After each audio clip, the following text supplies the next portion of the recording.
Hello and welcome to iPhone Life Podcast. I'm David Averbach, CEO and publisher. And I'm Nicholas Naoti, video producer and ad manager for iPhone Life. Donna is out today, so Nicholas was kind enough to fill in.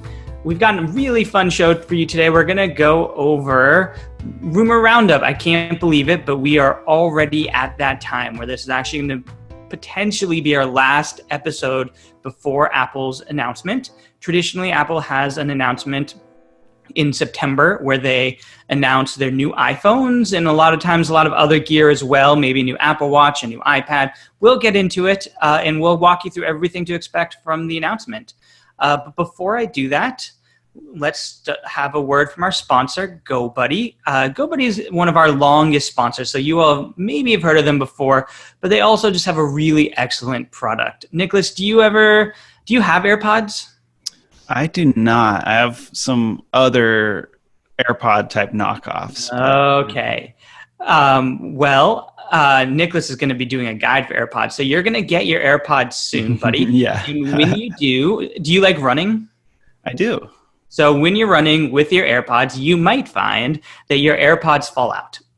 Some people have this problem, some people don't, but AirPods are great because they're wireless and they're easy to use for working out, but you want to make sure you have a secure fit. And that's where GoBuddy's product, the EarBuddy, comes in. It's this little silicone clip that clips onto the AirPods and wraps around your ear. It's really lightweight, it's comfortable, but it keeps your earpods in your ear, your AirPods in your ear. And they have actually a product for EarPod and AirPod. And it keeps in your ear for when you're working out. Or if you're just on the go and want to make sure you don't lose your really expensive new headphones. So it makes, for this time of year, if you're thinking way ahead, it makes a great stocking stuffer or a gift for somebody who's getting AirPods. Or if you want them yourselves, make sure you check them out. They're also very affordable, by the way. They're really cheap. So make sure you check them out. Go to Amazon, and the product is EarBuddy. So that's EARBUDI, or we'll have a link to it in our show notes if you go to iPhoneLife.com/podcast. And by the way, we have a video version of our podcast, so you get to see Nicholas's wood paneling and my really beautiful painting of a pizza behind me if you want to watch the video version of it. Can you tell me about that pizza painting? I painted it myself. Do you like it? I love it. No, my stepson painted it, and it's good to clarify because it is kind of a funky thing to have behind me, but it's cute. And one of the annoying parts about when you put up a piece of art from your stepson, it's really awkward to take it down. So now it's just there forever. It's going to be there forever. Yeah. Forever. Okay, so moving right along. Next up, I'm going to tell you about our Tip of the Day newsletter. If every day we send you it's a free newsletter, and every day we send you a tip of something cool you can do with your iPhone or iPad. And right now is the perfect time to subscribe if you're not already. I'm assuming most of you are already subscribed. I hope so, because it's free. If not, go to iPhoneLife.com/dailytips. And it's the perfect time because we are coming up on iOS 14, and we're hard at work putting together tips every day for you for things that you can do to improve your iPhone usage with iOS 14. Today, again, go to iPhoneLife.com/dailytip to subscribe. I think the really great thing about the Daily Tip newsletter is, like in the instance of iOS 14, there's so many updates. It's really overwhelming. And the real value of it is that we digest it down into little bite-sized bits. So you can easily learn a little thing every day.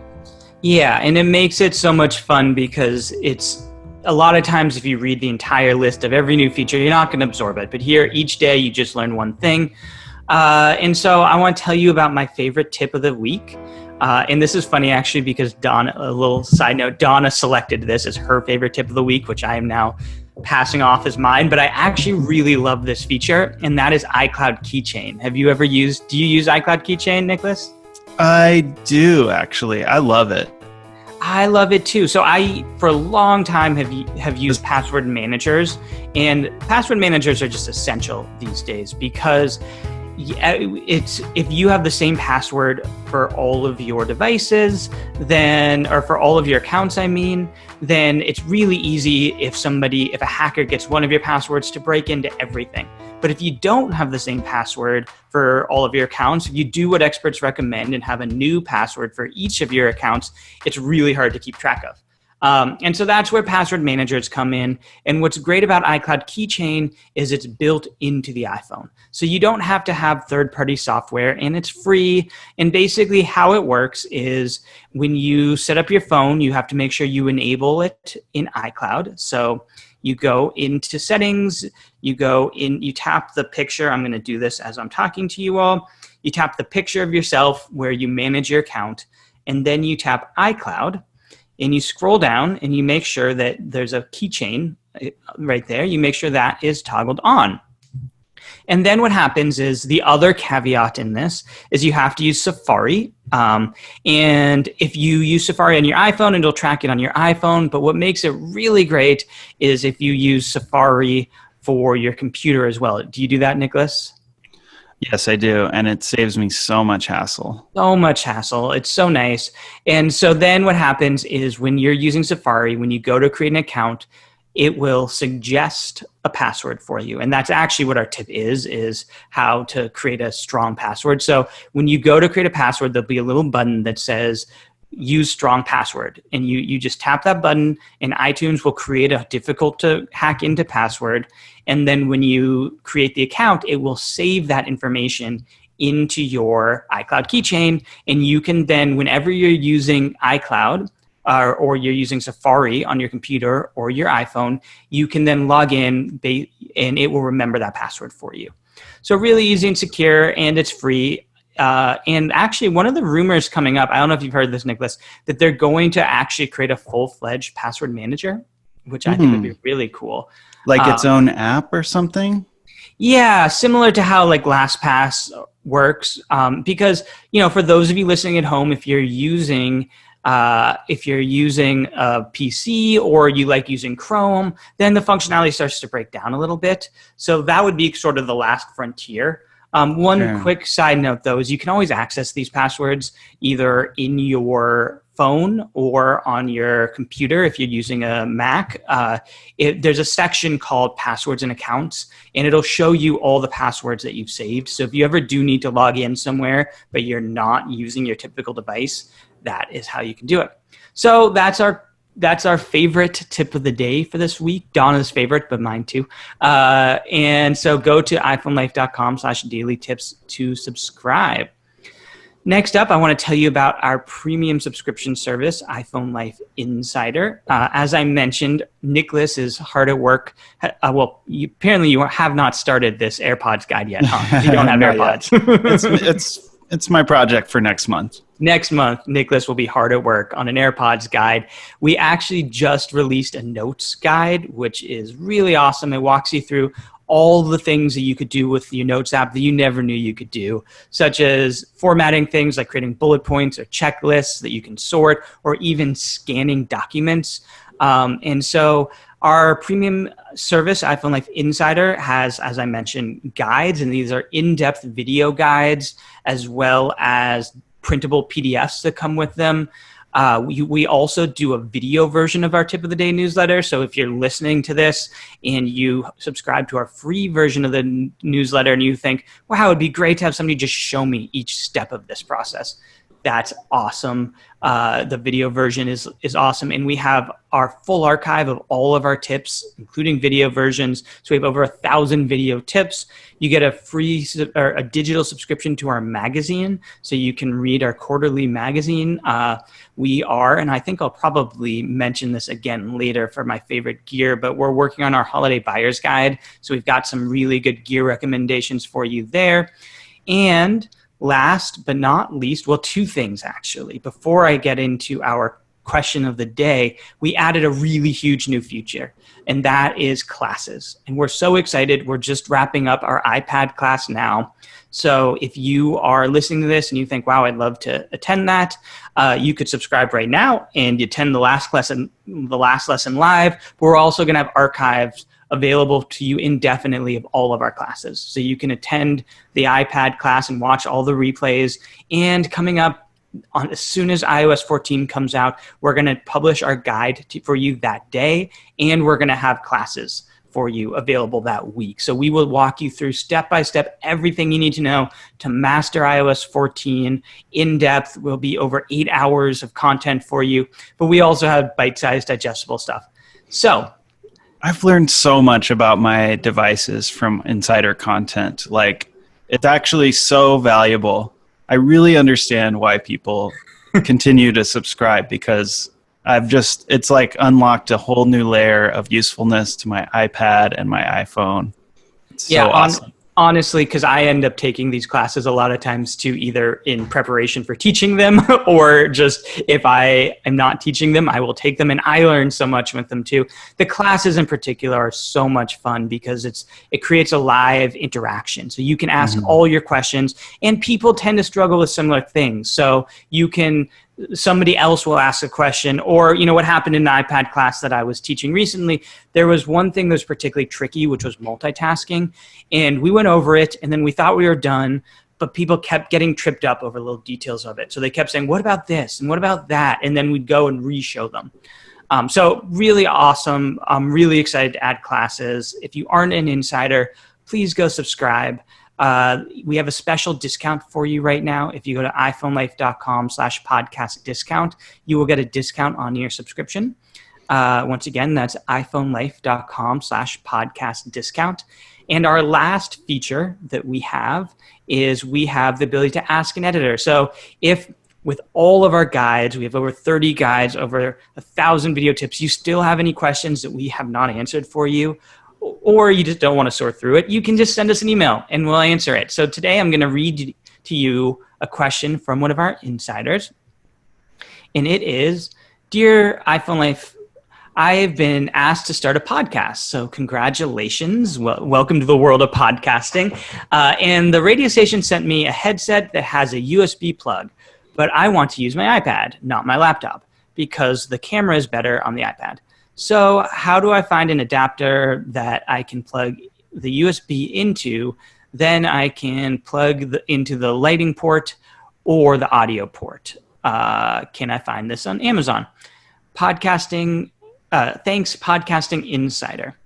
So this is a great question, and he sort of half answered it in his question, which is really what you need an adapter. So partly it depends on which iPad you have. I'm assuming if you're going to do podcasting from an iPad, he probably has an iPad Pro, in which case there's a lot of adapters there that adapt to the USB-C plug. And the iPad Pro is kind of specifically designed for that.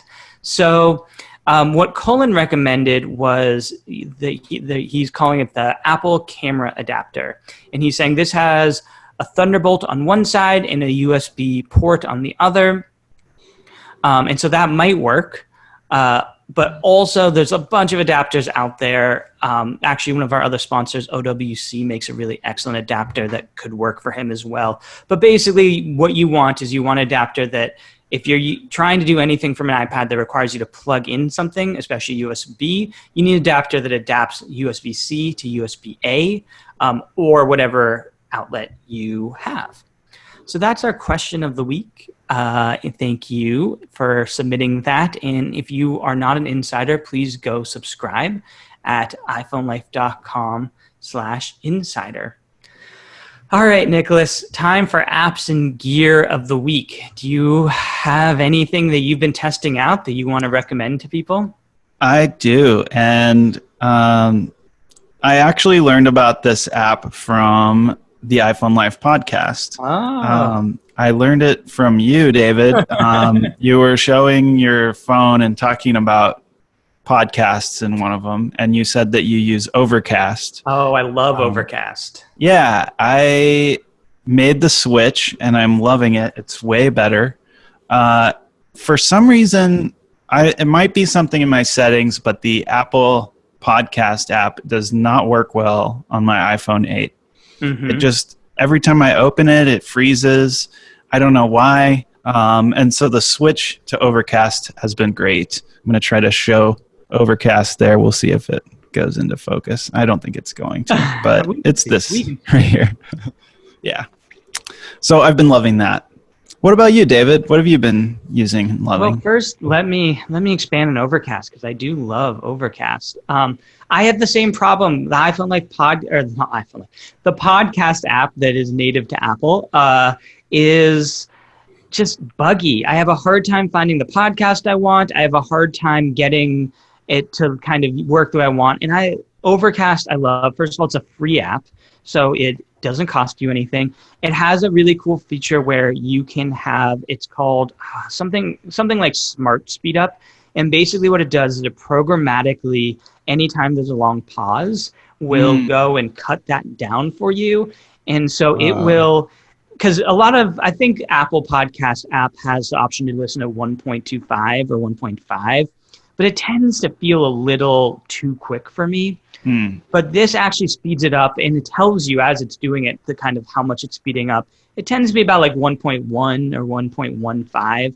So it's not quite as sped up, but it sounds natural. Like you don't even really notice it's happening, but you can get through more content quicker. So is it speeding up the audio or cutting out the silence? It's cutting out the silences. That's so cool. I love really that. Cool. Yeah. So I love that feature. I also I create basically a smart playlist, which then populates as new content comes out. So I have like my favorite podcasts, and it basically shows me all of the new episodes in chronological order of my favorite podcasts. And, that's something that you can sort of do in Apple's podcast app, but this is just a lot easier and more user-friendly. So I agree. I love that one. That's so funny that you picked that up from me, though. I was editing the podcast and I heard you mention it, and then like a week later I was like, I need to switch over to whatever that was David said, and I logged into Insider and watched the podcast and looked back and found it. There you go. Can I tell you my pet peeve though for that app? Yes. I don't know why, but I have a really hard time getting iPhone like podcasts to load.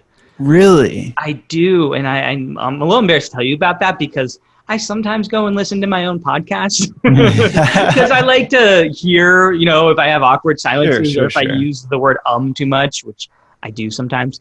It's useful. It's useful to analyze that. But so maybe people shouldn't get Overcast then. Well, yeah. Or I haven't made it an issue to our tech team yet because I don't know how many people are using Overcast, but maybe we should debug it if we're recommending an app that our podcast doesn't work very well on. Sure. So we'll look into that. But I just want to warn people because clearly these are people who listen to our podcast. Yeah. It's a conditional recommendation from us. And we'll try to fix it so that I can hear myself say the word like way too many times. I don't want to tell people that because now you'll hear it and you probably didn't hear it before. Yeah. Okay. Mine is, so as I mentioned, I'm working on an article for the Buyer's Guide. And I'm working on a couple articles actually, so you'll hear some of these coming up. I'm working on a speakers article, and I'm also working on an article about iPhone essentials. So what I'm going to tell you about today is I have a new dock that I'm really enjoying. It's made by Nomad. And Nomad are one of the fun parts about being in this industry for such a long time is you get to know people. They're really nice guys. We meet them. Nicholas, you met them when we were at CES, right? Yeah, really nice people. And they take pride in their products, and they make great products. And this is not an exception. So it's a charging pad, and there's a few things that are really nice about it that made it stand out and why I'm going to include in my article. The first one is that the actual pad is leather. So it looks really nice because anytime you have a dock, it's taking up valuable real estate, either on your office desk or on your nightstand. It's in a place where you want it to look nice. And this one looks nice. It's made in premium materials. The other thing that it did well is you can charge it in several ways. So you can charge your phone in landscape, and there's a coil that'll charge it that way, or you can charge your phone in portrait, and then there's room on the pad. It's about this big for your AirPods. Nicholas, when you get your AirPods, you can use this. And there's room on it so you can charge both at the same time. And then I got the Apple Watch model. So then I can charge my Apple Watch all at the same time. And before I had this, I just had a ton of cables on my desk to charge everything, and it looked really ugly. And so now it's this really nice pad. You can go to hellonomad.com. Depending on what model you want, if you care about the Apple Watch model or if you care about having enough room for your AirPods, It ranges from maybe $80 to $140, but it's in that range. So these So stocks does the Apple Watch model have like a raised piece?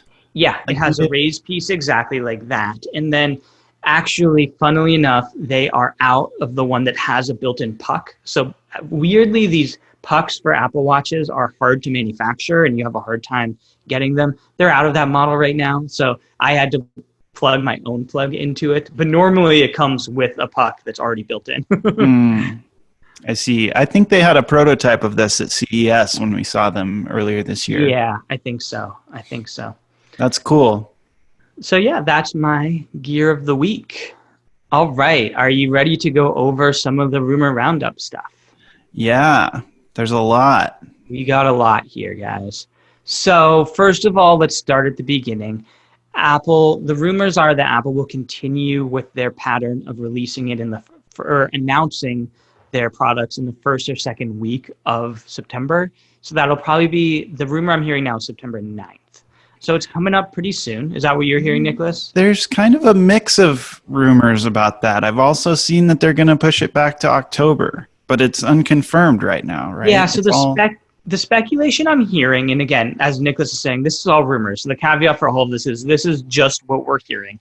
But I think the iPhone typically comes out at late September, so they announce it early September and release it late September. Whereas this year, because of COVID, they're having manufacturing issues. And so I think the rumor is that they will still announce it the same scheduled time, but that the actual iPad will not come out until early to mid-October. Yeah, I've seen that delays in the supply chain and travel bans may mean that the new phones don't ship till late October or even November. Yeah, which would be a little bit of a bummer, but that is what it is. So that's the second rumor, is that it'll be a little bit delayed coming out. A couple other things. First of all, the rumors are 4 new phones. So we're looking at an iPhone 12 and an iPhone 12 Pro. And then within that, on the iPhone 12, we have a 5.4 inch and a 6.1 inch. And then the iPhone 12 Pro would also be 6.1 inches. And then we have our iPhone 12 Pro Max at 6.7 inches. Did they introduce the Pro Max with the iPhone 11? I think it was introduced with the iPhone 10, but I could be wrong. Have you had a Pro Max iPhone? You know, it's funny you bring it up because I have not, but I'm contemplating it because I used to have the iPhone 8 Plus, which was sort of the same form factor, but it had, because it was not edge-to-edge display yet, it didn't have as large of a screen as the Pro Max. And I viewed when the iPhone 10 came out as being sort of that being able to eat my cake and eat it too have my cake and eat it too moment, where I could have the same screen size as the iPhone 8 Plus, but have the smaller form factor, because I tend to carry my phone in my pocket. But I keep seeing people who have these Max phones and feeling a little jealous of how large that screen is. How about you? I'm still on an older iPhone. I'm holding out. This year I'm going to update though. Okay. I'm going to be buying one of these iPhone 12s, and I don't know if I'll get the Pro or the Pro Max or just the regular one, but I honestly don't know if I could get down with a 6.7 inch iPhone. Like, that's just big, and I carry mine around in my pocket as well. So yeah, and it's obviously more expensive as well. It's a very large phone, but yeah, it does fit in your pocket, or at least it fits in my pocket, so you can do it. So let's get into some of these details here. One of the most interesting details I've read is rumors that all 4 of these phones will have an OLED display. So for the iPhone 11, only the Pro has an OLED display, and the iPhone 11 has an LCD liquid retina display, which is still a really nice display, but nowhere near as nice. Can you tell us what OLED means? Yes, I have a rant prepared for you. Somehow I've become the OLED explainer guy. Yeah. Okay. So basically how a traditional LED screen works is you have a backlight, and then in front of that backlight you have your pixels, and the pixels will display they'll either be red, green, blue, or off. And so what happens with that though is that when you have an area of your screen that's supposed to be black, even though the pixel's off, the backlight behind it shows a little bit. With OLED, each pixel is individually illuminated, so you don't have a backlight. And why that makes such a difference is you can have true black. On a LED screen, you have what looks close to black, but actually is not true black because of the display behind it. And so you have a true black, which not only is nice because it's nice to have a true black, but you have a much wider range of colors that you can do. If you can have true black, you can have a wider range, and you have a really great contrast in your colors. It's particularly nice, I find, for reading. So if you're reading an email, or if you're reading on the web, or you like reading books, it really is noticeable. If you go and you open up a LED phone and an OLED phone and you're looking at your email, one looks almost like paper, not quite, but almost, and the other looks a little bit more like a computer screen. So they're both nice, but I love OLED. I actually have an OLED TV as well for the same reason. And I, for years, have advocated buying the Pro model because of this OLED display. So it's interesting now that they're putting it in their cheaper phones as well. Yeah, okay. Thank you. I totally understand what OLED is now. I appreciate that rant.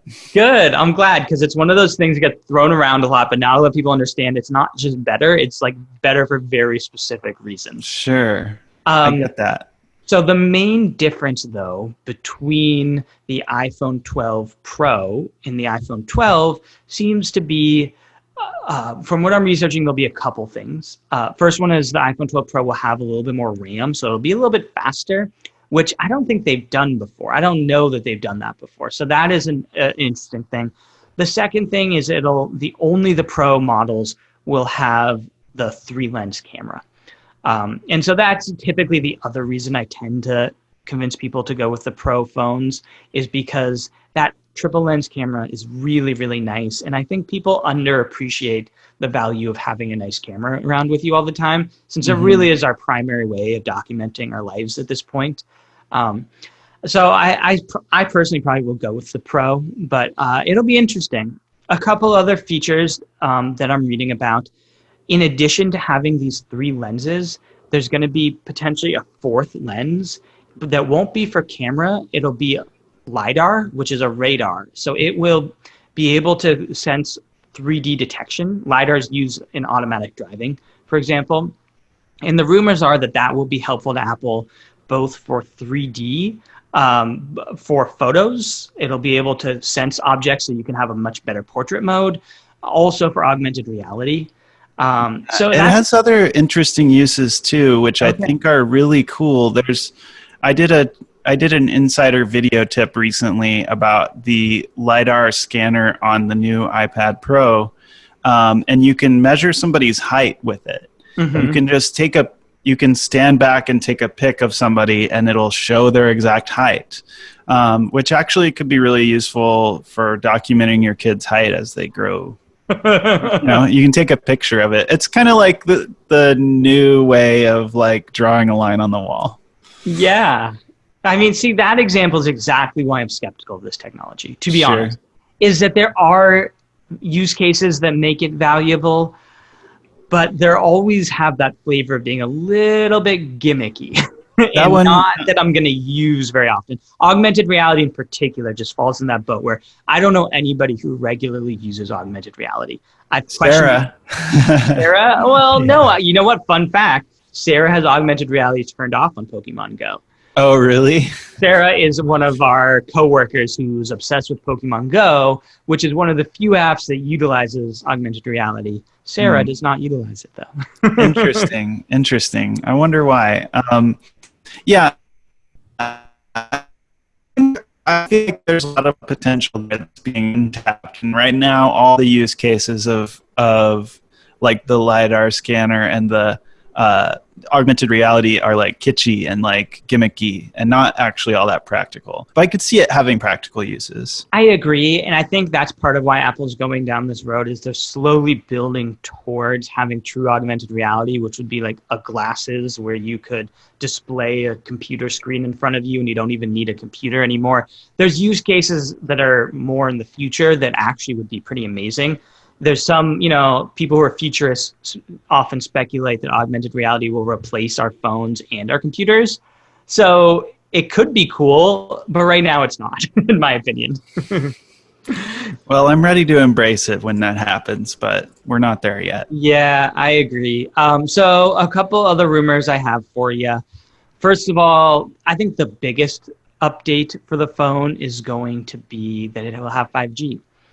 Oh, yeah. The first 5G iPhone, which makes it interesting because it'll be the first iPhone, in my opinion, in, 3-4 years that it was just obvious, a no-brainer to update. Like if you live in a big city that supports 5G, you have to update. Yeah. 5G is going to change the way you use your phone. It's going to change technology.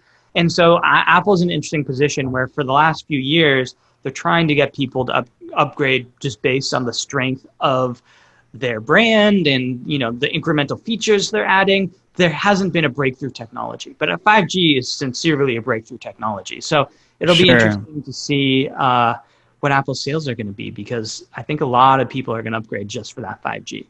I think so too. I saw they also had that new A14 chip, which is going to help compensate for the extra battery that 5G uses. Yeah, traditionally, Apple always puts a new processor in that is a large upgrade. I am hearing this year, you're right, that the A14 is going to be particularly a large upgrade. And also, Apple tends to have, they always improve the cameras, like we talked about. So there's going to be, and they tend to improve the battery life in general. So I think there's going to be some of those standard updates. It's also supposed to have a new form factor, which is... Yeah, I saw that. More kind of like the iPad Pro, right? Like the iPad Pro, or almost like a throwback to the iPhone 4. So they're just like, we've had iPhones around so long that we can now bring back styles. Yeah. I love the style of the iPad Pro. I think it's really sharp. I agree. And honestly, I liked the iPhone 4. I think the more square edges looked really crisp. So I'm happy about it. I'll be curious to see what the final result is, but it sounds good to me. So yeah, those are all the rumors for iPhone 12. Did I miss any that you've read about? No, that's all I'm seeing. Okay. Oh, a small one. They're removing the charger and the wired earbuds from the packaging of the iPhone. Yeah. Which to me makes sense because I have infinity iPhone chargers laying around. You can get one anywhere. And it's gonna cut down on packaging. It's gonna cut down on waste. And nobody really uses the wired earbuds anymore. And they're trying to market AirPods, so it makes sense to me. I'm going to disagree with you on that, on a couple of fronts. First of all, I think you and I are so in the Apple sphere that everyone we know, except for you apparently, uses AirPods. But I think there's a lot of people that are still using wired earpods that are included in the set. So I think they are still nice. Second of all, though, and this is my bigger point, Apple introduced rapid charging a couple generations ago. It's the iPhone 8, I think, or the 8 Plus, and they don't give you the things to rapid charge. And rapid charging is actually kind of expensive. If you want to buy a USB-C to Lightning cable and an adapter, because I just included, those are actually two things that I include in my iPhone Essentials article. They're not that cheap still. So I would have loved to see them go the other way and include rapid charge, so the cable, so that you can actually charge your phone really quickly. Just to back up, rapid charge is a technology that allows you to charge your phone much faster than usual, like the name sounds like. You can charge it about 50% in half an hour. So it's really nice if you're on the go or you're about to leave the house and you realize you're low on battery, because you can charge really quickly. And it requires a different adapter. It's a USB-C adapter and then a cable that's USB-C to Lightning. So I don't know. I feel like it's a silly move for Apple too, just from a PR standpoint. Apple is now by far the most profitable company in the world, or at least the largest company in the world, I should say. And so for them to look like they're being cheap by taking things out of their iPhone packaging, I think it's not going to be a good look for them. Yeah, I don't know. I don't know how much it'll really affect them. They seem kind of too big to fail at this point. I mean, they're certainly too big to fail. Like everyone's going to buy it anyway. But every Right. year there's a scandal. There's like Antenna Gate or Ben Gate, or there's some scandal that people love to talk about. Just And put people, "gate" on the end of anything, and it and becomes it's a catchy. scandal, yeah. And in particular, people really love the narrative that Apple is trying to take advantage of their customers. And I personally Yeah. don't believe that's typically true. But in this case, it's hard to not come to a narrative that Apple's trying to save money by taking something away from their customer, right? Even if Yeah. everyone has a cable, why not include one? Well, part of what I was reading too is that by saving that money, they can invest a little more in the actual iPhone itself. They can reallocate the funds. Yeah, but another way of saying that is by saving the money, they can have an expensive phone without hurting their margins. Sure. Or they could just, make a little bit less money this year. So let's talk about the iPad rumors. Yeah, tell me about it. Yeah, so there's not a lot of info out there, but there's potentially a new iPad mini coming. And this is noteworthy because it's been several years since there was an iPad mini released. And I actually have one of the older iPad minis, and aside from it being now kind of obsolete and out of date and it can't update to the newest iPad OS, it's actually really cool. It's like an iPhone with a bigger screen, but it's like this nice, pleasant size that you can hold in one hand. Whereas the iPad Pro or the iPad is like kind of a two-handed thing. Mm-hmm. So I'm excited to see the new iPad mini. They're also potentially releasing a new iPad Air, which is that a thinner iPad? I don't really know what the iPad Air is. Yeah, it is a thinner iPad. When the original iPad Air came out, it was the only iPad. So they had an iPad, and then they had like the second generation, and then they came out with an iPad Air, and it was just a way of bragging how thin and light the new iPad was. But Okay. now I'm assuming it will, in fact, be a thinner, lighter iPad because we have the iPad Pro. So we have on Macs, we have a MacBook Air and a MacBook Pro, and I'm assuming it'll be in a similar vein. Sure. And that's really all. That's all there is about the new iPad. There's some new Apple Watch rumors as well. They're probably going to be releasing a new Apple Watch, and a new upgrade to the Apple Watch could allow it to monitor your blood oxygen level. Yeah. Which the Apple Watch has always been like a focus of it is health, like tracking and monitoring your health. And this is kind of a move towards a focus on mental health because tracking your blood oxygen level could permit it to detect oncoming panic attacks. Wow. So I thought that was interesting. Yeah, I'm always a fan when Apple adds more of those sensors because I do think that they're able to really make breakthroughs for health that are exciting. Like, for example, the latest Apple Watch added a heart rate monitor, which can then detect heart irregularities early. So there is that would be cool to me. Do you have an Apple Watch? I don't. I want to get one though. I love my Apple Watch, I have to say. Not to go back to the iPad for a second, not to be a cynic, but I have to tell you, I hear rumors about the iPad mini every single year. Really? The iPad mini has a small but really loyal group of enthusiasts who really want Apple to bring it back.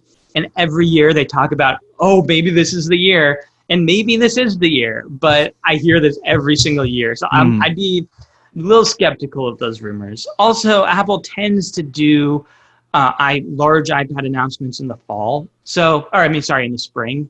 They might do, they sometimes sneak one in the fall as well, especially if it's not for the Pro. But we'll see. My money's on them not releasing a mini. Yeah, sometimes we research all these rumors, and I learned so much about the new rumored HomePod that was going to be released at WWDC, and then it just didn't exist. Yeah. Although, to be honest, I mean, those are a couple other things we're still hearing.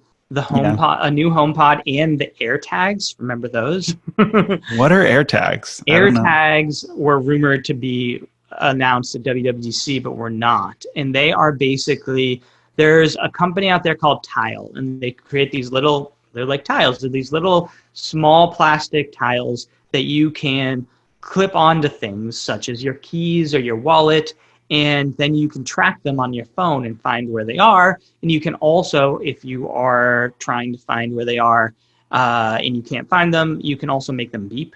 So the basic rumor is Apple's going to copy them and create that, because they have their Find My app, which used to be Find My Friends, and then they just changed it to Find My, and you can track your devices in there now. And the idea would basically be you could maybe add these to other items and then track that in the same app. Sure, like your keys or something.